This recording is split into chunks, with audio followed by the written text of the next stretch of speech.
Greetings and welcome to the Reparenting Daily podcast. In this podcast, we'll dive deep into reparenting, exploring all of the tools and resources that you'll need to help you along your journey. This podcast is divided into 3 sections. The first is a daily reading. The second is a discussion of the reading, followed by suggested journal prompts. And the last section is a peaceful meditation for closing.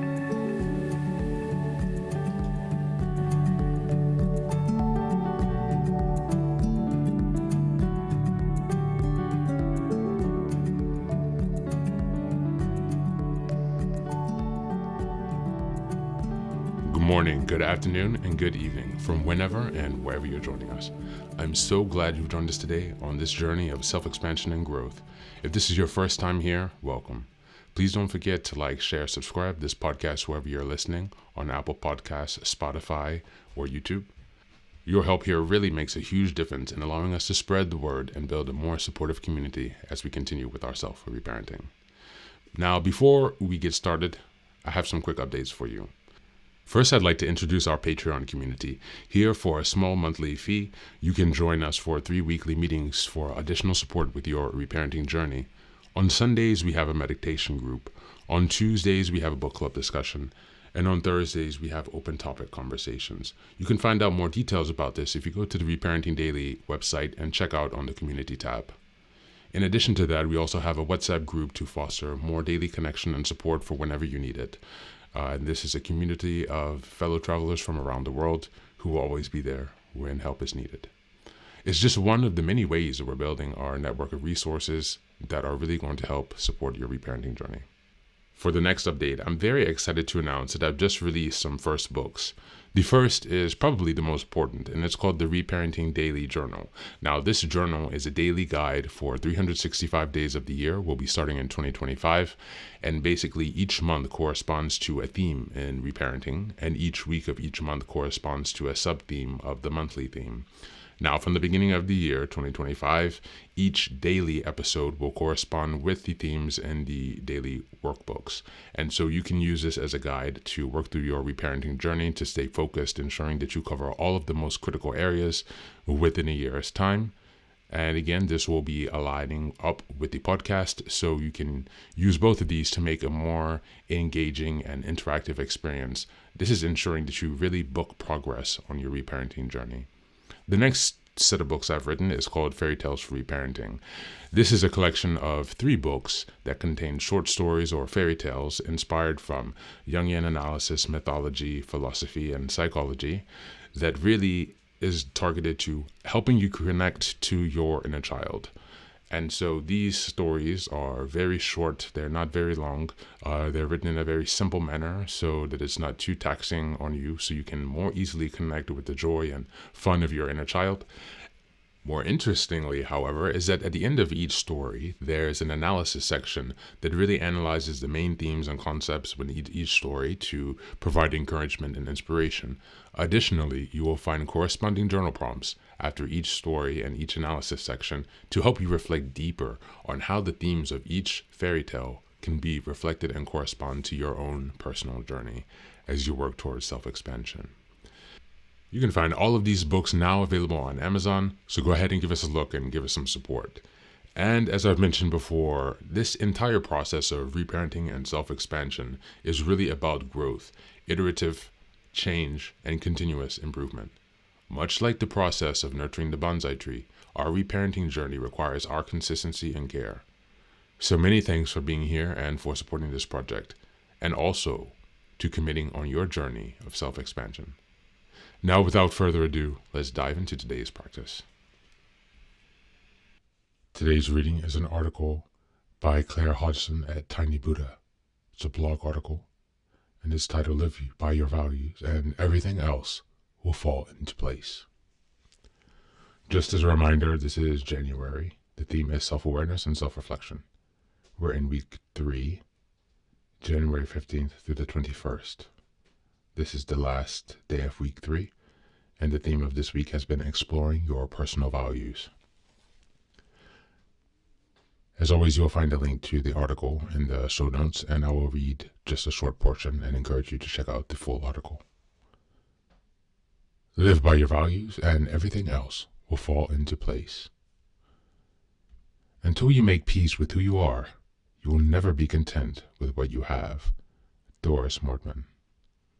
As I sit here writing this, I'm still in the middle of a huge shift in my life.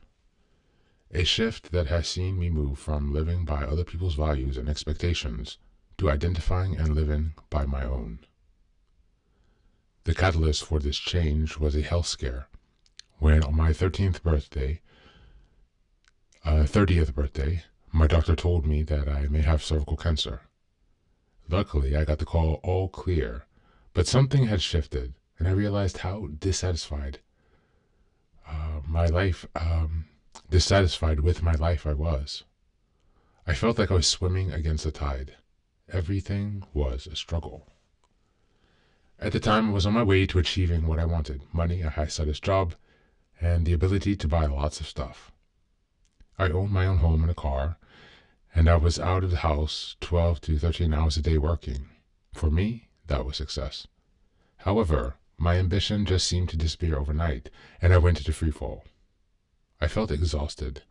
I was ill all the time, drinking and eating too much, and it was all I could do to drag myself out of bed in the morning and go to work. I was doing a daily 4-hour commute. To quote Julia Roberts in Eat, Pray, Love, "You know what I felt this morning? Nothing. No passion, no spark, no faith, no heart, no nothing."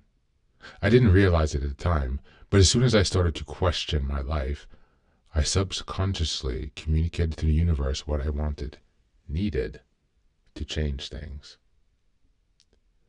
I started taking on freelance work to see if I could radiate my passion for my career. I found that people wanted my service, which increased my confidence. It made me realize just how low I felt after years of working in a macho and competitive environment that was never going to nourish me. Suddenly, I can earn money as a freelancer. I should start my own business. I decided to keep going at my current job for another 6 months and build the business in what little spare time I had. An hour after making the decision, I had yet another confrontational email from a colleague based on a lie told by another. I resigned that day. I already felt lighter. I went into business for myself and hated it. Now I know that it was because I wasn't ready. Plus, I went into business as a marketing consultant, which I wasn't passionate about. Working on my own at home didn't suit me, and the income instability meant I hit rock bottom. There were panic attacks, more illness, and I'm certain I was fast heading to the stage where I would be needing antidepressants. As I hit rock bottom, I had an epiphany and realized that two of the main things I need in life are, number one, human interaction on almost a daily basis, and two, a certain level of security. That's why I was so keen to buy a house when most 25-year-olds are renting and moving around. I am a homebody at my core. If a basic level of security and being alone all the time are my life deal breakers, then why had I been trying to build a life that didn't incorporate them? I needed to get in touch with my real values. I began reading books, articles, anything I could with my hands on about personal values and how to identify them. I identified the values that I had been living by for the past 30 years, the values that had been the basis of every life decision I had ever made. I have listed the top 10 below. Status achieved through career, money and wealth, advancement, affluence, ambition, recognition, leadership, materialism, perfection, and achievement. The values I had been living by were not mine, but a close family member's. They are not bad values, but they are not my values. They are not the things that are most important to me and how I live my life. So who was I? What were my values? I had no idea. Thank you, and that's the reading for today.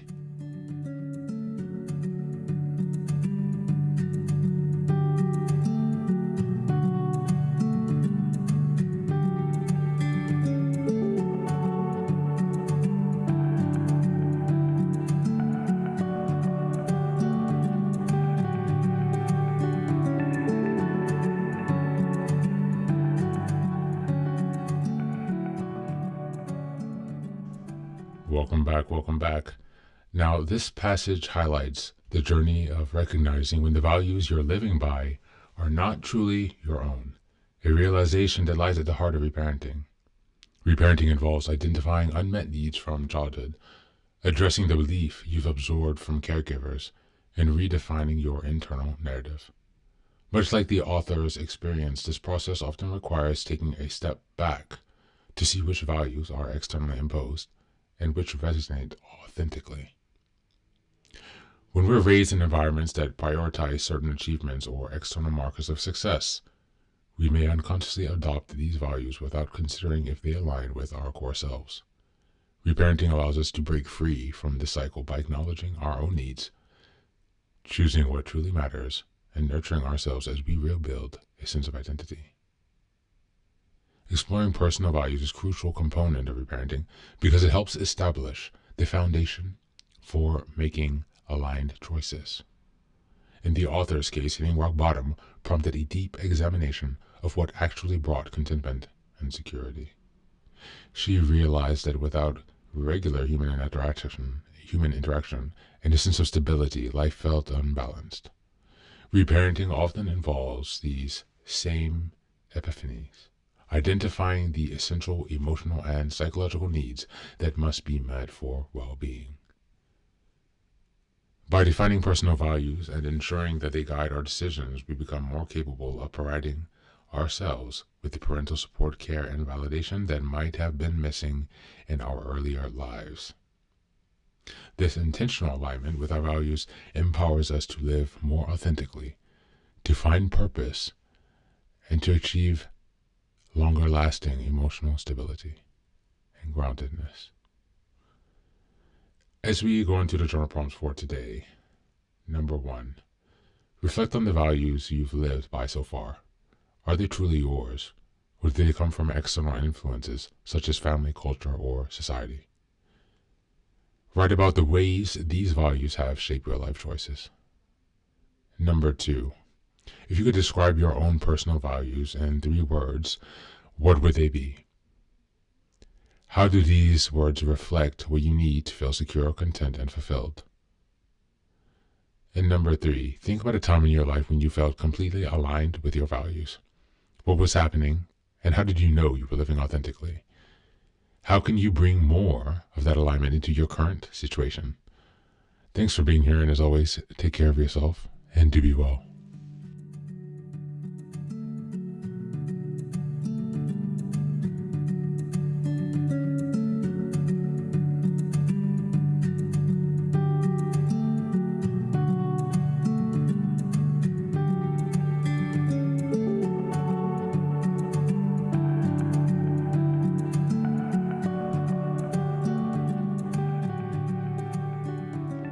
Welcome back.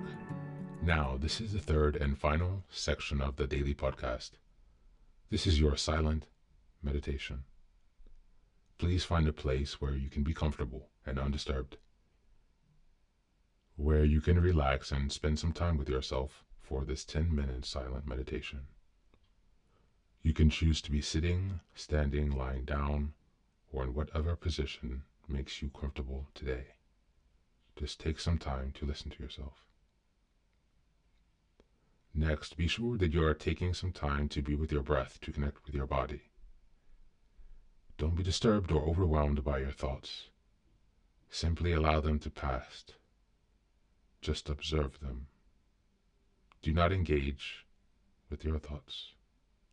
Only be mindful of them passing, as if they are drifting down a river. Use this time to connect with yourself. Whatever time of day you are listening to this, Namaste.